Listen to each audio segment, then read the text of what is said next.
বন্ধুরা সবাইকে স্বাগতম জানাচ্ছি টিউবার রিভিউ থেকে। আর আজকে একটা ডিফারেন্ট টপিক নিয়ে কথা বলবো। গতকালকে আমরা মিট আপ করেছি, আপনারা অনেকে লাইভে দেখেছেন এবং মিট আপ সম্পর্কে যদি পারি আমি একটা ভিডিও করা আছে, মেক করে দিয়ে দিব। এখন এডিট করা হয়নি, খুবই সময়ের অভাব।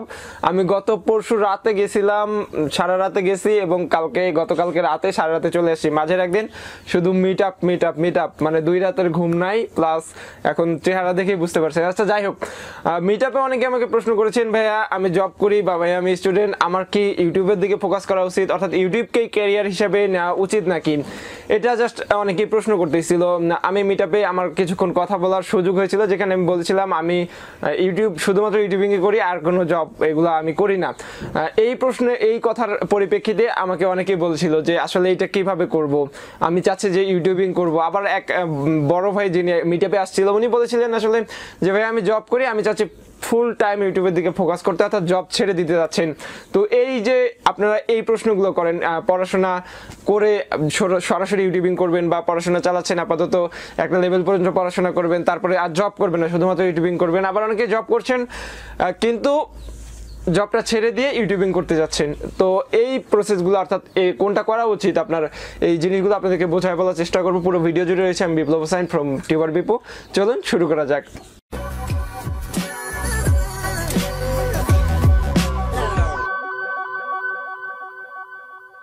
ভিডিও শুরুতে একটা কথা না বললে নয়, আপনারা যদি অনলাইনে ডলার বাই সেল এক্সচেঞ্জ করতে চান, কেনাবেচা করতে চান, চলে যেতে পারেন আমাদের সহজটাকা.com-এ। সহজটাকা.com-এ বিশ্বস্ততার সাথে ডলার বাই সেল এক্সচেঞ্জ করা হয়। আচ্ছা, ইউটিউবকে অনেকেই ক্যারিয়ার হিসেবে নিতে যাচ্ছেন। তো ইউটিউবকে কিন্তু ক্যারিয়ার হিসেবে নেওয়া যায়, আবার যায় না, এমন অনেক কিছু রয়েছে। তো একটা জিনিস অবশ্যই আপনারা মাথায় রাখবেন, বাংলাদেশে কতজন শুধুমাত্র ইউটিউবকে ক্যারিয়ার হিসেবে নিয়েছে। আমরা যদি বাংলাদেশের ফার্স্ট ইউটিউবার যাকে বলা হতো সালমান মুক্তাদির, সেও কিন্তু ইউটিউবকে ফুল টাইম ক্যারিয়ার হিসেবে নেয়নি। তারপরে আর কে আছে আমাদের দেশের মধ্যে? সোহাগ ভাই, সোহাগ 360, যিনি গতকালকে আমরা মিট আপ করেছিলাম। সোহাগ ভাইও কিন্তু ইউটিউবকে ফুললি ক্যারিয়ার হিসেবে নেয়নি। তারপরে সজল ভাই কিন্তু ইউটিউবকে ফুললি ক্যারিয়ার হিসেবে নেয়নি।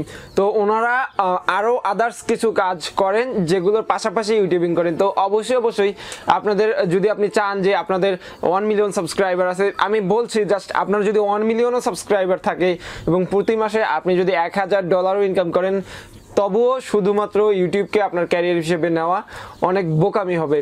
বিকজ একটা সময় আমরা দেখছি যে ইউটিউবের নতুন আপডেট আসতে তাদের পলিসির বিরুদ্ধে চলে যাচ্ছে। আমাদের কাজগুলো আমাদেরকে আবারও আপগ্রেড করতে হচ্ছে।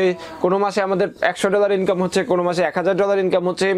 এই জিনিসগুলো যদি পর্যালোচনা করা যায়, আসলে ইউটিউবে আপনি ভালো পরিমাণে একটা অ্যামাউন্ট আর্ন করতে পারবেন, এটা ঠিক আছে, আপনি ভালো পরিমাণে একটা অ্যামাউন্ট আর্ন করতে পারবেন, ঠিক আছে, কিন্তু এটা আপনাকে লাইফ টাইম হবে বা আপনি যদি রিয়েল কন্টেন্ট নিয়েও কাজ করেন, বলা যায় না, দশার কিন্তু হাত পা নেই।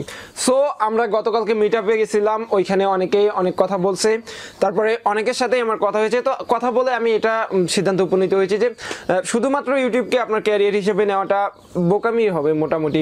তো তারপরে একটা জিনিস উঠে আসে যে ভাইয়া আমি ইউটিউবকে ফোকাস করে অন্য কাজগুলো করতে চাই, অর্থাৎ আপনি ইউটিউব থেকে ভালো পরিমাণে একটা অ্যামাউন্ট কিন্তু আর্ন করতে পারবেন। হ্যাঁ ঠিক আছে, আপনি আর্ন করেন, তারপরেও আপনি যদি চান যে এই অ্যামাউন্টটাকে আপনি অন্য কোনো কাজে লাগাবেন, অর্থাৎ ইউটিউবকে ফোকাস রেখে আপনি আদারওয়াইজ আউটসাইডে একটা বিজনেস করবেন, লাইক ই-কমার্স বিজনেস, অন্য বিজনেস যে কোনো করতে পারেন। এবার আমার কথাই বলি, আমি গতকালকে বলছিলাম আমি ফুল টাইম ইউটিউবিং করি। অ্যাকচুয়ালি ফুল টাইম ইউটিউবিং করার পরেও আমার বাকি কিছু কাজ করতে হয় ফ্যামিলির দিকে বা নিজের পার্সোনালি কোনো ওয়েবসাইটে অনেক কাজ আছে যেগুলো আমি নিজেও করি, কারণ বলা যাবে না আমি ফুল টাইম ইউটিউবার। সো এগুলো কিন্তু আপনাকে অবশ্যই মাথায় রাখতে হবে। আর আপনি যদি চান যে না আমার চ্যানেলে 10,000, 20,000, 50,000 সাবস্ক্রাইবার আছে, আমি প্রতি মাসে এখন $200 করে আর্ন করতেছি, আমি ফুল টাইম ইউটিউবিং করবো, আরও একটা চ্যানেল খুলবো, মানে সারাদিন ইউটিউবিং করবো, এমন চিন্তা ভাবনা। তো এরকম যদি আপনি 2-4 মাস সারাদিন ক্যামেরার সামনে বসে থাকেন অথবা কম্পিউটারের সামনে বসে থাকেন, দেখবেন পরবর্তীতে আপনার জীবন কোন দিক যাচ্ছে, আপনি কোন দিক যাচ্ছেন কিছুই বুঝতে পারবেন না।